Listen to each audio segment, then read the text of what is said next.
ako. Nagising ang anak ko. Joke lang, dahil kakatulog lang yan. Pero samahan nyo naman ako ngayong araw para maging labandera. Nena, nabili na nga ako mga gagamitin sa paglalaba. I-flex ko nga dito yung mga sabon na gagamitin ko. Yung putol ng bareta, isang sachet ng detergent powder, isang tatluhang fabric conditioner. Saktong-sakto itong paglalaba ko dahil maya-maya lang bubuhos na yung ulan. Tinitingnan ko kung bubuhos na nga yung ulan para maumpisan ko na ang aking paglalaba. Patulog na nga ako ng isang bata. Sarap-sarap ng tulog at nakaplakda pa. Bago ang lahat ay magsusuklay muna si Nena. Tatalian na ang buhok para di na maging mukhang aswang. Sobrang haba na ng buhok mo, girl. Pagupit mo na yan. At dito nga, papakita ko na ang tinatago naming kayamanan. Ang swerte ko naman dahil napuno na naman ang bolt ko. Ang ginto't diamante. Mga kananayan. Inilabas ko na at aking iisa-isahin ang mga labahan na naipon ko. Napakadami talaga nitong labahan ko dahil pinapatagal ko pa nga ito ng isang linggo. Yung tipong wala na kaming masusuot ng asawa ko dahil sa sobrang kasipagan ko. Dito nga ay inayos ko na muna yung mga maduduming damit ni Jong. Iniwalay ko na nga ang decolor sa puti. Ito yung kay Jong. Ito naman yung mga maliliit na gamit namin mag-asawa. Ito naman ang aming mga shorts. Kabila naman ay ang mga puti at mga uniform ng aking asawa. Naman yung mga dekolo na pwede ko nang imekos-mekos. Naman yung mga malalaking damit at pantalon jogging pants ng aking asawa. At yung panghuli ay yung dekada naming tuwalya bago labahan. Let's go! Ibinalik ko na nga sa lagayan yung mga maruruming damit. Portion ko naman na ito at para hindi na ako maguluhan. Para kuha na lang ako ng kuha ng aking mga lalabhan. Ganon din ba kayo? Hassle pa kasi. Pag di mo inayos yung mga lalabhan mo. Kaya ako, ganun ang ginagawa ko sa labahan ko. Ngayon, nung umpisan ko na maglagay ng tubig para sa unang banlawan, ang una ko palaging nilalabhan yung mga maliliit katulad ng mga damit ni Joe. Sunod ko, yung mga maliliit namin gamit mag-asawa. Dahil kung sa inaakala nyo, yung mga maliliit ay yun yung pinakamadadali. Isang malaking NO, no? Hindi talaga madaling maglaba ng mga maliliit na damit. Liliit nga sila pero mas maraming dumi kaysa sa malalaking damit. At tulad na lang ng mga damit ni Jong. Dahil kung minsan, hinahayaan ko na lang muna siya sa labas para makapaglaro. Kasama nga ang kanyang pinsan. Kaya pag uwi, kita ko na nga lang yung damit niya ay napakadumi. Di naman kasi ako yung nanay na kada oras o minuto masusundan siya at makikita sa kanyang paglalaro. Dahil meron pa kasi akong obligasyon sa bahay na dapat kong tapusin. Bawa ko na lang itong paglalaba ko. Sa tuwing naglalaba ako ay iniiwan ko nga lang siya. Pero minimake sure ko na naririnig ko pa rin siya. Kahit wala ako sa tabi niya, ay parang nababantayan ko pa rin siya. Ikaw rin ba yung nanay na kapag naglalaba ka, tawag mo ang iyong anak at sinusutyutan pag hindi mo na sila naririnig sa kalsada? At kung hindi ka naman pala gayon, ay ako lang pala iyon. Balik na nga tayo dito sa nilalabhan ko. Ako nga pala yung nanay na puro brush lang ang alam sa paglalaba. Marunong din naman ako magkusot pero pamulan na nagsugat-sugat yung kamay ko, ay hindi na talaga ako nagkusot. At ngayon nga, hindi ko pa naman dapat break time. Isang bata na galing sa labas at umiiyak.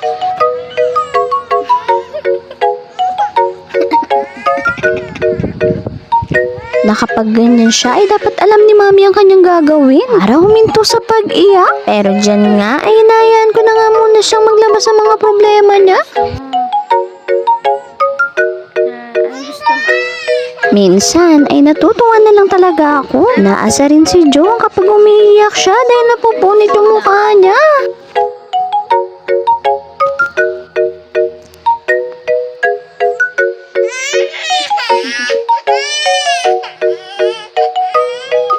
At dito nga ay nagkasundo na nga kami para talian siya.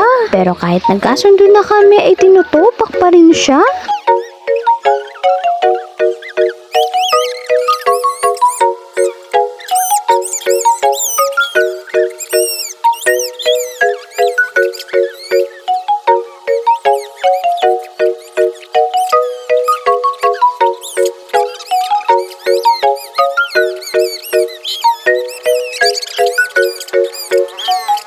O ano, Jo? Jong, hindi ka pa ba Ayan na, tapos? sige na, super Inaaya ka ko na nga happy ka siya na. na lumabas para makabili Happy ka na, ng lalabas merienda tayo. niya.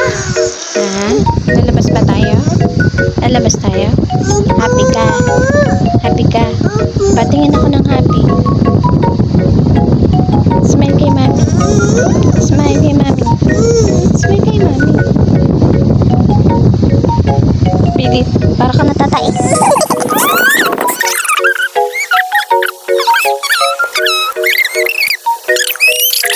Nakabili na nga ako ng merienda namin.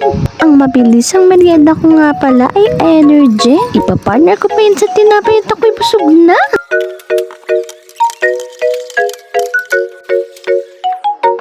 Merienda tayo.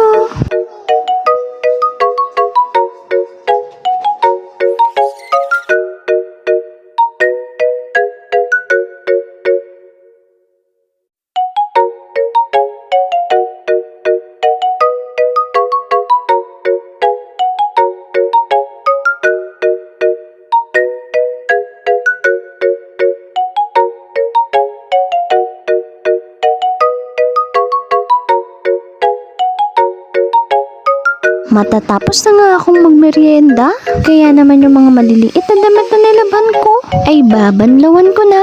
Ikaw ka, mami, nakakailang banlaw ka ba sa mga labahin mo? Ako kasi, nakakatatlong banlaw ako bago ko ilubog sa fabric conditioner. Ang hirap talaga magmano-mano, lalo pa sira ang aming washing machine. Di bali, nagmana naman ako sa nanay ko. Yung nanay ko kasi, every other day na nga lang ang patubig sa amin. Nakukuha pang maglaba araw-araw. Bongga! Ito kasi, yung favorite habit niya, stress reliever pag wala siyang pasok sa trabaho. Pero sa akin ay mas gugustuhin ko pa rin magmano-mano, nakatulad ng idol ko na si mama, na kahit may washing machine ay mas pinipili na lang maglaba na gamit ang kamay dahil tataas daw ang kuryente.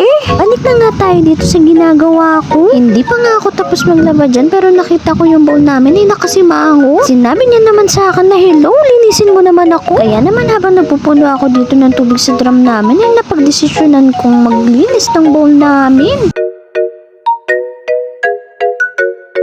At ito na nga ang aking finished product. Pagkatapos ko nga maglinis ng CR, continue to laban na naman ako.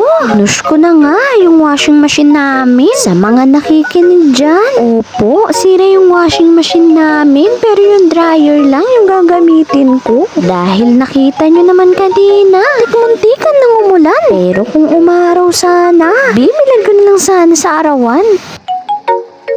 Dahil natapos ko na nga labahan at banlawan ang aking labahan, ilagay ko na nga sa dryer para pagsampay ko ay hindi natutulo at hindi na ilalabas ng bahay. At isasampay ko na lang dito sa loob ng bahay.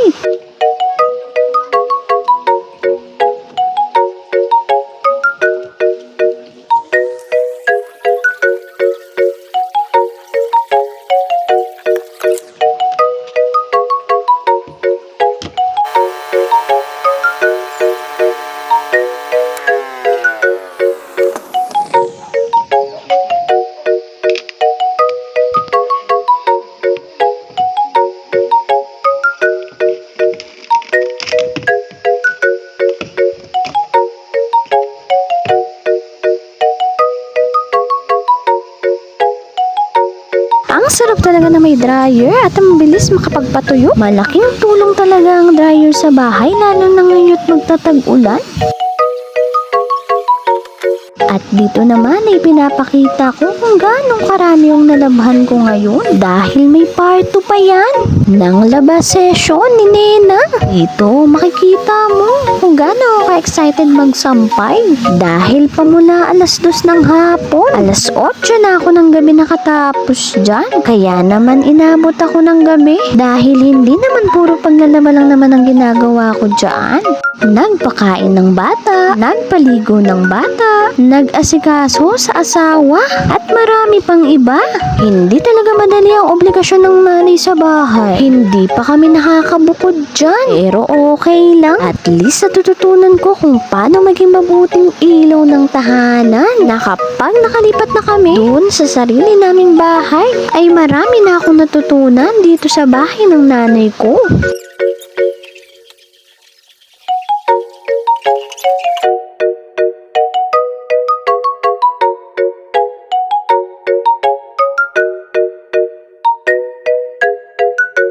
Nakatapos na nga akong magsampay dyan. Ito na nga ang part 1 ng labas session ni Nena. O diba mukhang ang simple lang pero ang hirap. Ang hirap labahan yan. Kinabukasan ko na nga lang dyan ipagpapatuloy ang nabahin ko. Hi ka mami, this is the part 2 of labas serye ni Nena. Let's go again. Una sa lahat, inilipat ko na muna ang mga naisampay ko na kagabi. Dahil dito ko naman ngayon isasampay yung malalabhan ko ngayong hapon.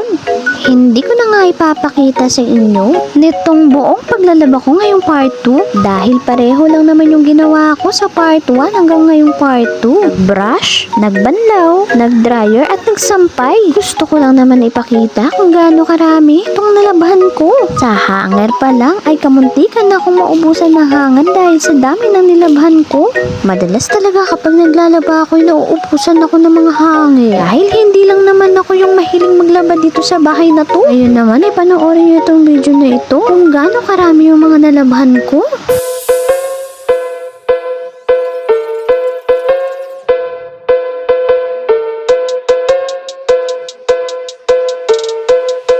O diba mga kamami, sobrang dami. Sa sobrang dami ay napuruhan na naman yung kamay ko. Ngayon na nga lang talaga ako ulit nagkasugat sa kamay. At dalawang kamay pa yan.